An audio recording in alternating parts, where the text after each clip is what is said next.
Բարի երեկո եւ բարի գալուստ հայկական ժամանակ տեսակապի միջոցով զրուցելու եմ վիրահայ հասարակական գործիչ Գեորգի Թումասյանի հետ։ Բարև ձեզ, պարոն Թումասյան։ Պարոն Թումասյան, այս օրերին Երևանում անցկացվում է Եվրոպական քաղաքական համայնքի գագաթնաժողովը, մենք տեսնում ենք տարբեր երկրներից ժամանել են առաջնորդները, քաղաքական տարբեր դերակատարներ, այսօր առավոտից մենք տեսանք քննարկումը, պանելային քննարկումը, որի ժամանակ ամենատարբեր հայտարարություններ եղան, ընդհանուր առմամբ այս օրերին նաև Հայաստան-Եվրամիություն գագաթնաժողովն է տեղի ունենալու, Երևանյան երկխոսություն միջոցառումը, Ֆրանսիայի նախագահն է այստեղ պետական այցով, ընդհանուր առմամբ, պարոն Թումասյան, ինչ են տալիս այս բոլոր գագաթնաժողովները եւ միջոցառումները Հայաստանին, բացի նրանից, որ Երևանը հանդիսանում է նաեւ հարթակ։ Սա տալիս է Հայաստանին իհարկե առաջի հերթին եվրոպական փաստացի մայրաքաղաք լինելու կարգավիճակ այս օրերի ընթացքում, եւս մեկ անգամ հաստատում է, որ Հայաստանը դա եվրոպական պետություն է, եւ եվրոպական ընտանիքի անբաժանելի մաս է, ընդ որում Եվրոպական միության նախագահ Անտոնիո Կոստան հայտարարեց, որ Հայաստանը գտնվում է Եվրոպայի սրտում եւ հենց այդտեղ է իր տեղը, ուստի դա եւս մեկ անգամ ոչ միայն քաղաքական եւ աշխարհակական, այլ նաեւ մեր մարդկանց միջև եւ պատմության ուրեմն համատեքստում կապի մասին է նաեւ խոսում։ Բացի դրանից սա տալիս է Հայաստանին ել ավելի պինդ աջակցություն, Եվրոպական միությունը մեր տարածաշրջանին ամենամոտ, ամենախոշոր եւ ամենահարուստ փաստացի տարածքն է, Եվրոպական միությունը աշխարհի երկրորդ, երրորդ տնտեսություն է կարելի ասել տարբեր հաշվարկներով եւ 500 միլիոնանոց բնակչություն ունեցող ժողովրդավարական արժեքների ամենապինդ կառույցն է, որը հիմա տարածաշրջանում իր դաշնակից է համարում հենց Հայաստանի Հանրապետությանը։ Ի շնորհիվ նրա, ինչ նախագահ Մակրոնն ասաց 8 տարի առաջ այսպիսի բան աննկարագրելի էր, որ տեղի ունենար Հայաստանում, որովհետև Հայաստանը ընկալվում էր Արբանյակ գուբերնիա Ռուսաստանի, իսկ հիմա Հայաստանը դարձել է ինքնիշխան պետություն եւ ինքը ասաց շնորհիվ հեղափոխության եւ պարոն վարչապետի Նիկոլ Փաշինյանի անձնական մեծ դերի եւ մենք կարողացանք հասնել նրան, որ հիմա խոշորագույն պետությունները, կարևորագույն պետությունները եվրոպական, այդ թվում Կանադան էլ է ներկա եւ այլն, այդտեղ ուրեմն այդ գագաթնաժողովում Երևանում, հայկական մայրաքաղաքում փաստացի եկել են նաեւ Հայաստանի հետ երկխոսելու, Հայաստանի հետ հարցեր քննարկելու եւ ես սա կարծում եմ, որ հայ ժողովրդի եւ հայ ժողովրդի կողմից ընտրված կառավարության ամենալավ պատասխանն է այն հայտնի հայտարարություններին, որը ուրեմն մեր ողերին ուրեմն նախկին այդ կառույցի հապկի շրջանակներում դաշնակից ճակերտներում ուրեմն Ալեքսանդր Լուկաշենկոն հայտարարել է, որ ում են հայերը պետք, սրա պատասխանը ակնհայտ է եւ մենք տեսնում ենք, որ ամբողջ աշխարհին ենք պետք։ Լիահաույս լինենք այնուամենայնիվ, որ Լուկաշենկոն լսել է Կոստայի հայտարարությունը եւ այդ հարցի պատասխանը նաեւ ստացել է։ Անցնելով առաջ, պարոն Թումասյան, գագաթնաժողովին տեսակապի միջոցով միացել էր նաեւ Ադրբեջանի նախագահը, որը կրկին խոսեց խաղաղության մասին Հայաստանի եւ Ադրբեջանի միջև ձեռք բերված, նաեւ որոշակիորեն, այսպես ասած, մեղադրանք ուղեց Եվրամիությանը, Եվրոպական խորհրդարանին, ԵԽԽՎ-ին, ասաց, որ կան կառույցներ, որոնք ոչ միայն չեն աջակցում, այլ հակառակը խանգարում են խաղաղության process-ին, ընդհանուր առմամբ ինչպես հասկանալ Իլհամ Ալիևի հայտարարությունները, քանի որ սովորաբար միշտ մեղադրանքի, այսպես ասած, սուրը ուղղվում էր դեպի հայկական կողմին, հիմա կարծես թե թիրախում ավելի շատ Եվրամիության տարբեր կառույցներն էին։ Առաջերտին պետք է ասեմ, որ իր հայտարարությունները, որոնք վերաբերում էին Հայաստանին, դրական էին եւ շարունակում է այն տրամաբանությունը, որը կա ձեռք բերված օգոստոսի 8-ի համաձայնություններով Վաշինգտոնյան, ինչը ողջունելի է եւ ընդհանուր առումով մթնոլորտը նաեւ դրական էր, իսկ ինչ վերաբերվում է Ալիևի հայտարարություններին Եվրոպական խորհրդարանի եւ ԵԽԽՎ-ի ուղղությամբ, ապա պետք է հաշվի առնենք, որ այդ կառույցները ժողովրդավարական կառույցներ են, բարձր են ուրեմն գնահատում եւ կարեւորում մարդու իրավունքները եւ ուստի ունեն իրենց մոտեցումները Ադրբեջանի քաղաքականության հանդեպ։ Ի վերջո պետք է նաեւ ասել, որ եվրոպական այս համայնքի գագաթնաժողովի մաս լինելը չի նշանակում, որ բոլոր անդամները ուրեմն լիարժեք ժողովրդավարություններ են եւ ակնհայտ է, որ Ադրբեջանը իր սեփական օրակարգը եւ մոտեցումները ունի, որը դժգոհ է նրանից, որ եվրոպական կառույցները շարունակում են բարձրաձայնել տարբեր հարցեր, որը Հայաստանի Հանրապետությունը չի բարձրաձայնում, որովհետեւ մենք այդ օրակարգը հակամարտության տրամաբանության մեջ վերադառնալու չունենք եւ եվրոպական այդ կառույցները շատ ավելի հզոր այդ թվում դիրքեր ունեն թանկության դեպքում այդպիսի հարցեր բարձրաձայնել։ Ընդ որում պետք է ասել, որ եթե Հայաստանի եւ Ադրբեջանի հարաբերությունները ել ավելի բարելավեն, ապա գուցե եվրոպական կառույցները նվազեցնեն նաեւ իրենց այսպիսի բացասական հռետորաբանությունը կամ քննադատությունները Ադրբեջանի ուղղությամբ, ինչը նաև կարող է օգնել Իլհամ Ալիևին, որովհետև իր օրակարգն է, որ այդպիսի քննադատությունները նվազի, զուգահեռ դրա ինքը նաև շատ է կարևորում իհարկե Եվրոպական միության հետ համագործակցությունը, որովհետև գլխավոր ներդրողը փաստացի Ադրբեջանի տնտեսության եւ հատկապես էներգետիկ ոլորտում հենց եվրոպական պետություններն են։ Ուստի ես կարծում եմ այս իրավիճակը, երբ Երևանը եւ Բրյուսելը տարբեր մոտեցումներ ունեն, ի վերջո կարելի ասել, որ օգտակար է հայտնվում գետնի վրա։ Եվ պարոն Թոմասյան, այստեղ է նաև Ուկրաինայի նախագահը Վլադիմիր Զելենսկին հայտարարեց, որ 24 տարվա մեջ առաջին անգամ է, որ Ուկրաինայի ղեկավարը ժամանում է Հայաստան, ինչը շատ կարևորեց, բայց հատկապես ուշադրություն դարձնենք, որ ընդդիմության շարքերից հայտարարում են, որ այս իշխանության համար միակ եվրոպական վարքագիծը հակառուսականությունն է, որի գինը վճարելու է շարքային քաղաքացին, քիչ չեն այն հայտարարությունները, որ այստեղից այս օրերի ընթացքում հնչելու են հակառուսական հայտարարություններ, այս ամենը գագաթնաժողովը նաև ինչ-որ իմաստով փորձում են ներկայացնել որպես Ռուսաստանի շահերի դեմ, ընդհանուր առմամբ պարոն Թոմասյան, այս ամենը Ռուսաստանի դեմ է թե ոչ, եւ հետո անդրադառնանք նաև Ռուսաստանից առաջին արձագանքներին, Մարգարիտա Սիմոնյանը արդեն այդ իմաստով անշնորհակալ մոտեցում է համարել եւ նաև իր պատկերացմամբ լուծումներ է առաջարկել։ Առաջին պետք է ասել, որ այս գագաթնաժողովը ինքնիստ հակա ոչ ռուսական, ոչ էլ որևէ մեկին ուղղված չէ։ Այս հանձնաժողովում չեն մասնակցում եւ համայնքի այդ գագաթնաժողովում չեն մասնակցում Ռուսաստանը եւ Բելարուսը իրանց Ուկրաինայի դեմ պատերազմի պատճառով եւ այդ թվում դա զսպող մեխանիզմներ է ուրիշ պետությունների համար, որ պատերազմի օրակարգը չընտրեն։ Ինչ վերաբերվում է Վոլոդիմիր Զելենսկիի մասնակցությանը այդ գագաթնաժողովում, ապա ակնհայտ է, որ ինքը գագաթնաժողովի մաս է, Հայաստանը չուներ ուրիշ տարբերակ, դա ոչ էլ քննարկվել է, որ Հայաստանը պետք է հրավիրեր Ուկրաինայի նախագահին, Ադրբեջանի նախագահին, որին հրավիրել է, տեսակապով է միացել ուղղակի, ինքն է դա ընտրել, Թուրքիայի նախագահին, որը գիտեք, որ անձամբ չի եկել, բայց փոխնախագահին է ուղարկել, ուստի Հայաստանը այստեղ չէր կարող ընտրել ում կհրավիրել, ում ոչ, եւ Հայաստանը չի որոշում այդ գագաթնաժողովի բովանդակությունը կամ հայտարարությունները Հայաստանը այս պահին հյուրընկալում է այդ գագաթնաժողովը։ Նույն տրամաբանությամբ հաջորդ գագաթնաժողովը կլինի Ադրբեջանում, հաջորդ չէ, 2028 թվականի, ուստի դա նաև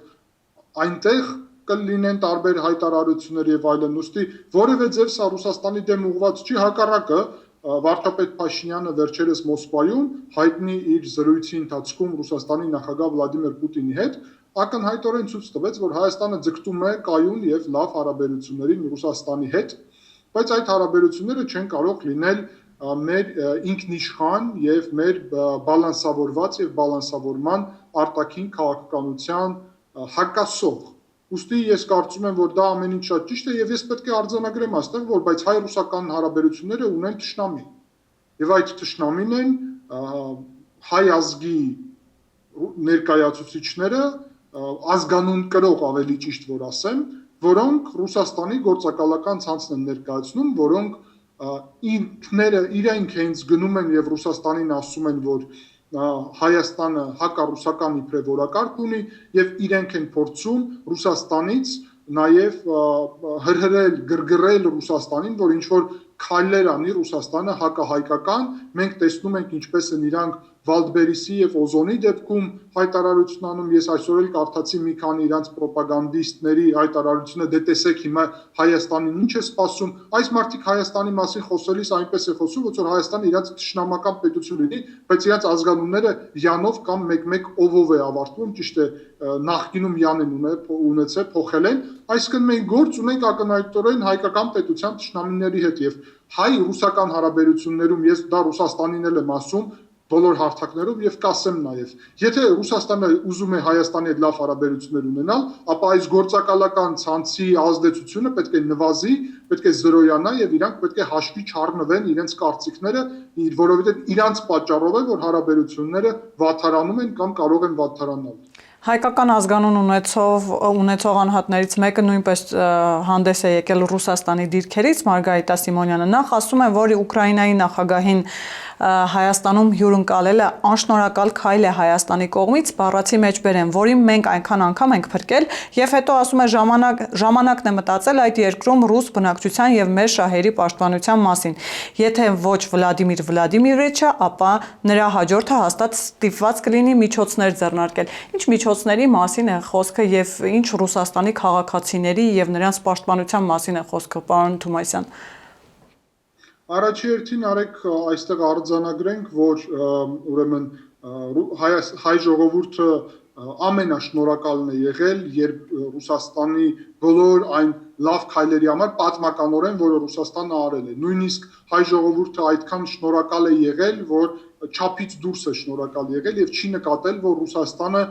փոխել է իր մոտեցումները եւ սկսել է Հայաստանը օգտագործել ինչպես խաղադրամ իր աշխարհակական քայլերում եւ քաղաքականության մեջ եւ հանձնելով Հայաստանի շահերը Ռուսաստանը առաջ է մղել իր սեփական շահերը։ Բացի դրանից փաստացի, երբ Ռուսաստանը ամենաբարդ իրավիճակներում էր հայտնվել, հայ ժողովրդից ավելի մոտ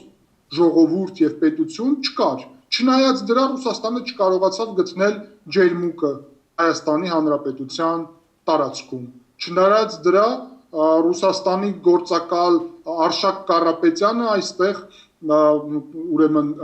Սև լճի ուղղությամբ մենք տեսանք ինչ արեց, հիմա էլ որ Մոսկվայից հայտարարություններ է անում։ Չնայած դրա մենք տեսանք խաղաղապահ այդպես կոչված առաքելությունը ինչպես Ղարաբաղում արեց եւ թույլ տվեց այն համատեղ օպերացիանել ենք շատ լավ հիշում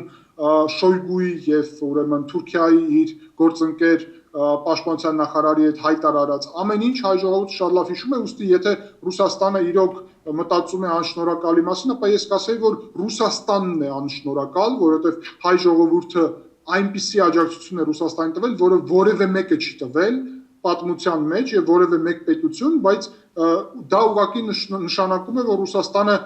դաշնակից ունենալու ուղղակի կարգավիճակ չունի, որովհետեւ այդ իրավիճակում երբ Հայաստանը Ռուսաստանի դաշնակիցն էր նախկինում, Ռուսաստանը քանդեց հայկական պետականությունը, Ռուսաստանը թալանեց հայկական պետականությունը իր գործակալական ցանցի շնորհիվ իդեմս Ռոբերտ Քոչարյանի 18 միլիոն դոլարի փոխարեն գույք պարտքի դիմաց հանձնեց Հայաստանի հնարավորությունները, Ռուսաստանը ներելով արտաքին պարտքը բոլոր պետություններին Հայաստանից այդ արտաքին պարտքի դիմաց փաստացի ամբողջ պետականությունը տարավ Ռուսաստանը մեր պետականությունը չեղարկելու օրակարգ ունի միջև հիմա էլ Վիտալի Բալասանյանները հայտարարում են որ միութենական պետություն պետք է մտնենք ուստի մենք որևէ բան Ռուսաստանին պարտք չենք Ռուսաստանն է պարտք իրականում Հայաստանին շատ բան որովհետև պատասխանատվություն էր վերցրել նաև Ղարաբաղում եւ այդ պատասխանատվությունը չիրականացրեց եւ Հայաստանի Հանրապետության արժեվ էլ չիրականացրեց ջերմուկի ուղղությամբ եւ ոչ միայն ուստի Հայաստանի Հանրապետությունը շատ ճիշտ քաղաքականություն ընտրեց, որը նորից Ռուսաստանի դեմ ուղղված չէ, բայց իր սեփական շահերը պաշտպանելու մասին է, որովհետեւ մենք ի վերջո հասկացանք, որ ռուսական գործակալական ցանցը իշխանությունում դա հայկական պետականության համար հսկայական սպառնալիք է, Ռոբերտ Քոչարյանի եւ Սերժ Սարգսյանի այդ իրականում դրածո իշխանությունից հայ ժողովուրդը ազատագրեց իր երկիրը եւ ես համոզված եմ որ թույլ չի տա որ երրագլուխ նույն այդ կուսակցությունը մի փոքր տարբեր անուններով եւ անվանումներով ուժեղ բառը ավելացնելով այդ տրամաբանության մեջ փորձում են հիմա Հայաստանը նորից վերադարձնել ուրեմն գործակալական ցանցի կողմից կառավարվող գուբերնիայի կարգավիճակ ունեցող պետությանը իսկ ինչ վերաբերվում է սպառնալիքին ապա ես ուղիղ ասեմ տեսեք Հաշվի առնելով որ Մարգարիտա Սիմոնյանը խոսում է իրենց քաղաքացիներին պաշտպանելու մասին եւ մենք դրա օրինակը Ուկրաինայի դեպքում ունենք որ ինչպես են իրենք պատկերացնում իրենց քաղաքացիներին պաշտպանելը եւ մենք նաեւ գիտենք որ Ռուսաստանը օրենք է ընդունել որ իրան թույլ է տալի իր քաղաքացիներին պաշտպանել զինված ուժերի շնորհիվ մենք պետք է հասկանանք եւս մեկ անգամ որ Հայաստանի Հանրապետության տարածքում գտնվող ռուսական բոլոր ռազմական օբյեկտները, հատուկ ծառայությունների օբյեկտները եւ այլն ներկայացնում են անմիջապես սպառնալիք Հայաստանի Հանրապետությանը մեկ կոնկրետ պատճառով, որովհետեւ բացահայտ Ռուսաստանը խոսում է արդեն դրա մասին։ Եվ դա իհարկե նշանակում է, որ նույն Մարգարիտա Սիմոնյանը լուրջ խնդիր է ստեղծում հայ-ռուսական հարաբերությունների համար եւ ինքն է դառնում պատճառ, որ մենք օրակարգում ունենանք այդ ռուսական ռազմական օբյեկտների եւ ռազմակայանների հանման հարցը։ Պարոն Թովմասյան, ներքաղաքական թեմաներին դեռ կանդրադառնանք, Գաղգատնաժողովի շրջանակներում եւս երկու հարց քննարկենք։ Նախ Թուրքիայի փոխնախագահի այցը ինչ կարող է տալ հայ-թուրքական հարաբերությունների զարգացման դինամիկայում եւ սպասել դրական ազդակների, թե այնուամենայնիվ դրական ազդակների այդ իմաստով էլ պետք է սպասել միայն հունիսի 7-ի ընտրություններից եւ դրանց արդյունքներից հետո եւ նաեւ Մակրոնի պետական այցը եւ սպասվող ստորագրվելիք փաստաթղթերը ինչ կարող են դրանք տալ եւ գիտեք վաղը Գյումրիում հայտնի համերգը, որը նույնպես այսպես ինչ որ իմաստով թիրախում է հայտնվել թե Մակրոնը, թե Գյումրիում որևէ միջոցառում անցկացնելը, այդտեղ էլ ինչ որ կապ են տեսնում Գյումրիում անցկացնելը հատկապես, որովհետև այնտեղ ռուսական ռազմաբազա է գտնվում, որոշ շրջանակներ անհանգստացած են եւ մտածում են, որ այդտեղ ինչ որ ազդակ կա։ Առաջերտին ասեմ, որ Թուրքիայի փոխնախագահի այցը իհարկե բավականին կարևոր է, դրական քայլ է դեպի երկկողմ հարաբերությունների զարգացում, ակնհայտ է, որ արդեն լուրջ փոփոխություններ կլինեն հունիսի 7-ի ընտրություններից հետո, երբ հայ ժողովուրդը ընտրություն անի օգուտ խաղաղության եւ դրանից հետո իհարկե սահմանադրությունը փոխելով, Ադրբեջանի հետ վերջնական խաղաղությունը ստորագրելով եւ հետո արդեն Թուրքիայի հետ դիվանագիտական հարաբերություններ ձևավորելով սահմանի բացումներ տեղի կունենա։ Ես իհարկե բացասական եմ գնահատում այն փաստը, որ ինչ նաեւ ասեց Ալեն Սիմոնյանը իր Թուրքիա այցի ժամանակ, որ Թուրքիան չարեց այն քայլերը, որը ակնկալվում էր։ Հիշում եք, որ անցյալ տարվա վերջին նախագահ Թուրքիայի Ռեջեփ Տայիպ Էրդողանը հայտարարեց, որ տարվա սկզբին դրական քայլեր են սպասվում Հայաստանի հետ հարաբերություններում։ Ցավոք մենք չտեսանք այդ դրական քայլերը, ուստի հուսով եմ, որ Թուրքիան մի փոքր ավելի ուշ, բայց միևնույնն է կանի այդ դրական քայլերը, առնվազն երրորդ երկրների քաղաքացիների համար սահմանը բացելուց սկսենք եւ հետո շարժվենք ուրիշ ուղղություններով արդեն։ Իսկ ինչ վերաբերվում է Ֆրանսիայի նախագահի Մակրոնի պետական այցին, ապա դա շատ կարևոր է, ես շատ դրական եմ գնահատում դա հայ-ֆրանսիական հարաբերությունները ոչ միայն պատմական, ոչ միայն մարդկանց եւ ազգերի միջև են, արժեքային համակարգներ ենք մենք կիսում, այլ նաեւ ռազմատեխնիկական համագործակցություն ենք կարևորագույն ձևավորել, քաղաքական լուրջ համագործակցություն Ֆրանսիան Եվրոպական միության միակ միջուկային պետությունն է, Ֆրանսիայի զինված ուժերը հսկայական հնարավորություններ ունեն, մենք նաև մայիսի 28-ի ռազմական շքերթի ժամանակ համոզված եմ կտեսնենք ֆրանսիական զենքը, որը մատակարարվել է, վաճառվել է Հայաստանին, ինչը նաև խոսում է հայ-ֆրանսիական առանձնահատուկ կարևոր հարաբերությունների մասին, ուստի արձանագրենք, որ իր պետական հայցը տրամաբանական է, իսկ այն մարդիկ բոլորը, ով փորձում են Գյումրին ինչ որ մի կերպ մնացած Հայաստանից տարբերել, այն մարդիկ, ով ինչ որ առանձնահատուկ վայր են Գյումրին տեսնում, ինձ իրականում դա շատ են մտահոգում։ Եվ ես նորից անդրադառնալով ձեր նախորդ հարցին ասեմ, որ ես հուսով եմ որևէ մեկը չի մտածում նրա մասին, որ Գյումրին դա ինչ որ տարբեր վայր է, որտեղ որ ինչ որ տարբեր ուրիշ հայեր են ապրում, որոնք իբրև Հայաստանի Հանրապետության դեմ են, Գյումրին նույնպիսի Հայաստանի քաղաք է, նույնպիսի Հայաստանի վերահսկողության տակ է, եւ ռուսական այդտեղ ռազմակայանը, եթե որևէ խնդիր է պարունակում, որ այդտեղ Հայաստանի կառավարությունը նախատեսի ինչ ուզի, երբ ուզի, ոնց ուզի, ապա դա նշանակում է, որ ռազմակայանը խնդիր է, իսկ եթե ռազմակայանը խնդիր է, մենք կարող ենք շատ ավելի շուտ անել ռազմակայանը, քան դա նախատեսված է այդ պայմանագրով։ Ուստի թող որևէ մեկը չփորձի Հայաստանի կառավարությանը սահմանափակի որևէ քայլերում եւ գործողություններում, ուրեմն Հայաստանի ինքնիշխան սուվերեն տարածքների վրա։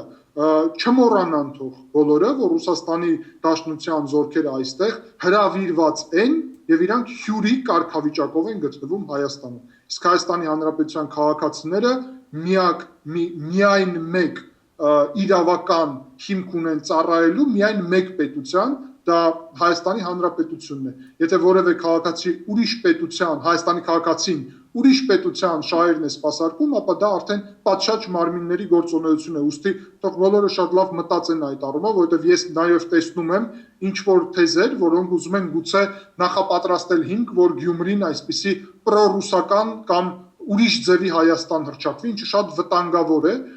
եւ ես համոզված եմ, որ Հայաստանի պատշաճ մարմինները նաև քայլեր են անում այդ ուղղությամբ, որ այդ վտանգները տեղի չունենան։ Վերադառնալով ներքաղաքական օրակարգերին, պարոն Թումասյան, անմիջապես մայիսի 7-ին մեկնարկում է նախընտրական քարոզարշավը։ Ինչ է կարծում, արդյոք այս գագաթնաժողովը կամ այդտեղ ստորագրված փաստաթղթերը, ձեռք բերված համաձայնությունները առնվազն Հայաստանի, Եվրամիության եւ Հայաստանի տարբեր երկրների միջև կարող են ինչ-որ իմաստով մեկնակետ լինել, օրինակ նույն քաղաքացիական պայմանագրի համար, ինչու եմ նման հարց տալիս, որովհետեւ ամբողջ ընդդիմադիր դաշտը անգամ մեդիայի մի որոշակի հատված այս օրերին տեղի ունեցող գագաթնաժողովները նախընտրական քարոզարշավ են որակում քաղաքացիական պայմանագրի նկատի ունենալով, այնինչ գիտեք, եվրոպական քաղաքական համայնքի գագաթնաժողովը Երևանում, Հայաստանում անցկացնելու որոշումը դեռևս անցյալ տարի է եղել կայացվել։ Ինչպես հասկանալ այս խոսակցությունները եւ ինչպես կլինի այդ անցումը գագաթնաժողովի ավարտից անմիջապես հետո քարոզարշավ։ Գիտեք, ես չեմ կարող հասկանամ այդ բարձր ինձ կոչել իհարկե ընդդիմություն այդ ուժերի տրամաբանությունը։ Այսինքն քաղաքացիական պայմանագիրը 5 տարի է կառավարում է պետությունը, ստացել է մանդատ ժողովրդից եւ հիմա ամփոփում է այս մանդատը։ Մանդատը ամփոփում է նրանով, որ Հայաստանի պետականությունը խաղաղ է եւ իրանք դժգոհ են դրանից։ Հայաստանի Հանրապետությունում կա խոսքին մենք արդեն տեսնում ենք առողջապահական համակարգ ձևավորված, ինչ որ կոնկրետ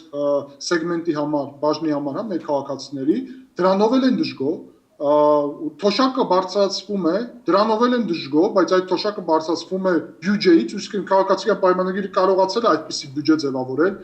Հիմա մենք տեսնում ենք, որ շքերթ է տեղի ունենալու մայիսի 28-ին, այսինքն քաղաքացիական պայմանագիրի կառավարման հետևանքով մենք ունենք նոր զենք, զինամիջոցներ եւ այլն գնված, դա է ցուցադրվելու եւ մարդիկ այդ ուժերը նորից դժգոհ են, կարծես դժգոհ են ինչից, որ քաղաքացիական պայմանագիրը կատարել է դա եւ մյուս կողմից այս գագաթնաժողովը, այո, գագաթնաժողովը արտացոլում է քաղաքացիական պայմանագրի 5 տարվա գործունեությունը, ցույց է տալիս, թե մենք ինչին ենք ասել մեր արտաքին քաղաքականության, ներքին քաղաքականության, միջազգային կապերի աշխատանքի շնորհիվ ի վերջո եւ Հայաստանը որտեղ է գտնվում։ Ոնց կարելի է սրանից դժգոհ լինել կամ զուգահեռ դրա այդ ուժերը, որ դժգոհ են, խնդիրը նրանում է, որ նրանք չեն տարբերում իշխանությունը կամ կուսակցությունը պետական շահից։ Այո, պետական շահն է, որ այսպիսի միջոցառում լինի Հայաստանում։ Եվ ուստի ակնհայտ է իհարկե, որ կառավարությունն է այդ ամենը կազմակերպել։ Եվ ես ուղիղ ասեմ, ես համոզված չեմ, որ Սամվել Կարապետյանի կառավարած երկրում, որը ես կարծում եմ, որ տեղի չի ունենա, բայց ամեն դեպքում ես համոզված եմ, որ այսպիսի գագաթնաժողովներ տեղի չեն ունենա, որովհետև այսօր Վրաստանում նաև քննարկվում են տարբեր հարցեր, թե ինչի Վրաստանը այս գործընթացներում չկա, ինչի Վրաստանում տեղի չի ունենում այսպիսի գագաթնաժողով, այս հարցերը քննարկվում են նաև ուրիշ տեղերում, Բելարուսում խոսքին անդամ չի նույնիսկ Բելարուսը այս կարգավիճակի։ Մենք տեսնում ենք այդ օլիգարխներից մեկը բելարուսամետ օրակարգ ունի։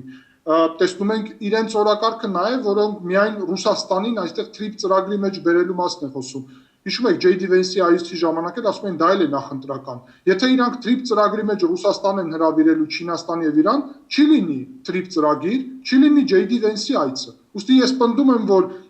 Սամվել Կարապետյանի եւ Ռոբերտ Քոչարյանի քաղաքական առաջնորդության դեպքում Հայաստանում այսպիսի գագաթնաժողովներ ուղղակի չեն լինի,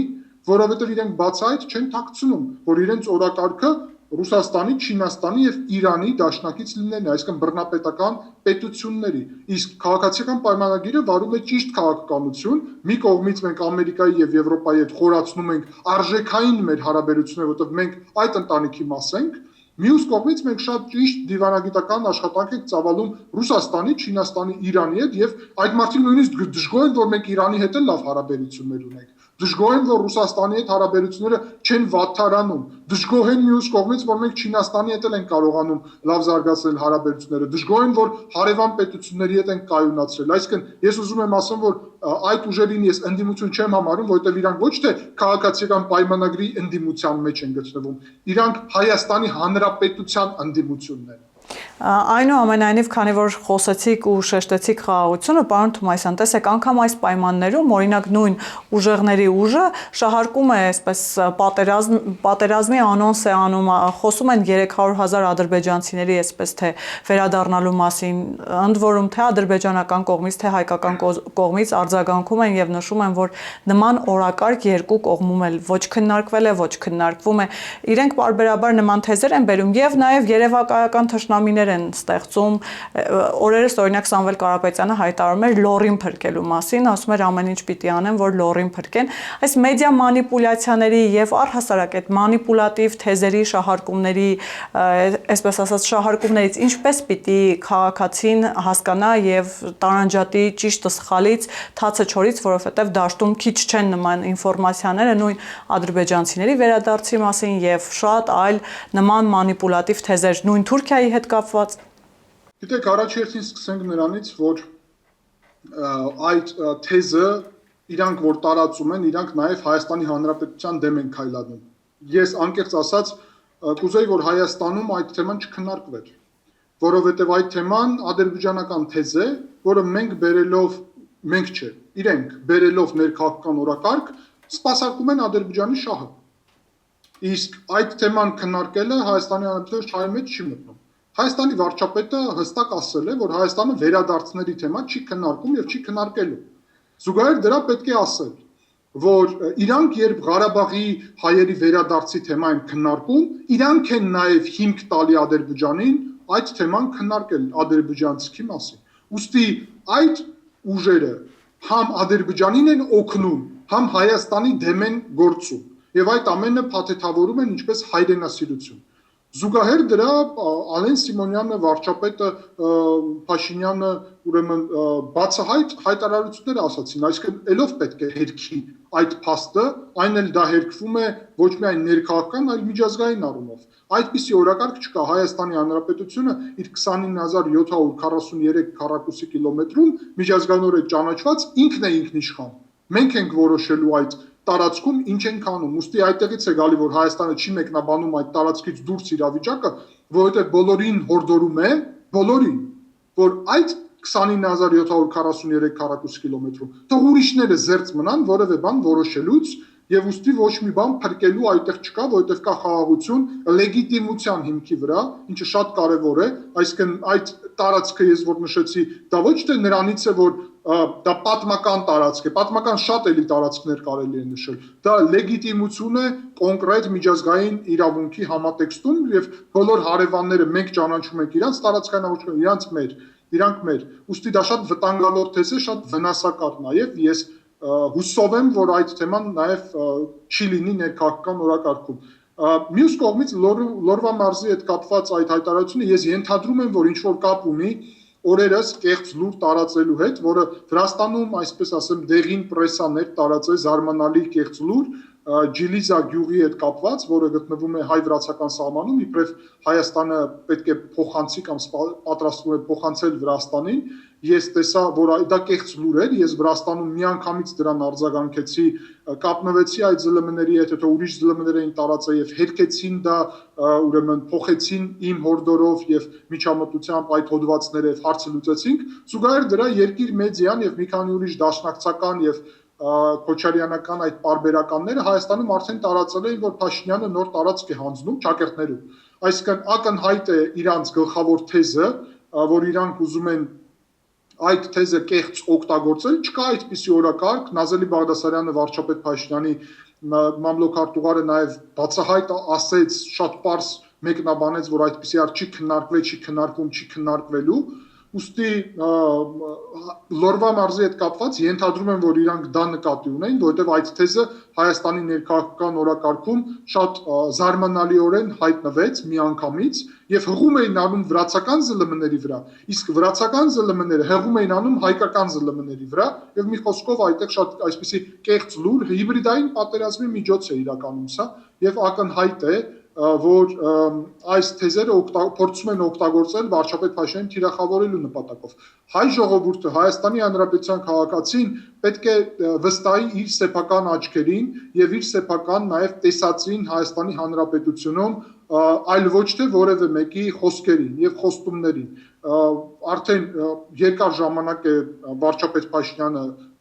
ղեկավարում է պետությունը, ուստի հանրությունը կարող է տեսնել անմիջապես արդյունքները այս գործունեության, հատկապես վերջի տարիների արդյունքները, որտեղ միջև այդ Ղարաբաղի հակամարտությունը շատ ծանր էր եւ ամբողջ ուշադրությունը այդտեղ էր գնում։ Բացի դրանից ես համոզված եմ Հայաստանի Հանրապետության քաղաքացին այսօր փողոց կարող է դուրս գալ, հանդիպել վարչապետ Փաշինյանին, հանդիպել ազգային ժողովի նախագահ Ալեն Սիմոնյանին, նախարարներին եւ այլն, բոլորի հետ քննարկել հարցերը, ուստի թող բոլորը իրանք համեմատեն, արդյոք այդպիսի հնարավորություն ունեցել են եւ կարող եմ իմ կողմից համոզեցնել ձեզ, որ չեն ունենա, եթե Ռոբերտ Քոչարյանը կամ Սամվել Կարապետյանը ուրեմն ինչ որ մի կերպ Հայաստանի իշխանությունում հայտնվեն։ Ուստի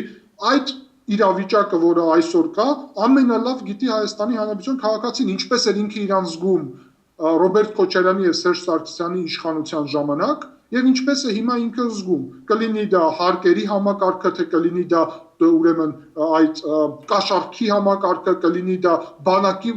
ворթիները ինչպես են ծառայում, ինչ իրավիճակ է, կլինի դա օրենքը առհասարակ պետությունում, կլինի ճանապարհները, մանկապարտեզները, դպրոցները, թե կլինի Հայաստանի միջազգային հեղինակությունը, թե կլինի խաղաղությունը սահմանին եւ այլն, այսինքն հսկայական արված կա, բայց արեք անկեղծ ասենք վարչապետ Փաշինյանի արված այս պայդրությամբ ես կարծում եմ բոլորը այդպես են գնահատում, ով աջակցում է նաև քաղաքացիական պայմանագիր, որ կիսատ է, շատ բան կա, որը պետք է ավարտվի,